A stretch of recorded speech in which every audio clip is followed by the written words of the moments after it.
वो सब है।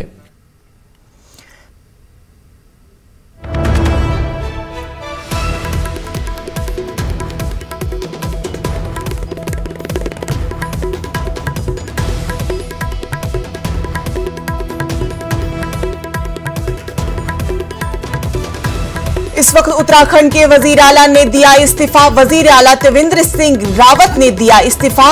राजभवन में गवर्नर को सौंपा इस्तीफा। आपको बता दें कि इस वक्त की बड़ी खबर उत्तराखंड से आ रही है। उत्तराखंड के वजीर आला ने दिया इस्तीफा। वजीर आला त्रिवेंद्र सिंह रावत ने दिया इस्तीफा। राजभवन में गवर्नर को सौंपा अपना इस्तीफा।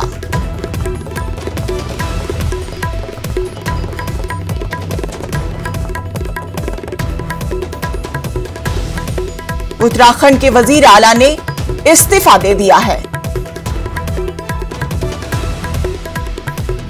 राजभवन में गवर्नर को सौंपा अपना इस्तीफा।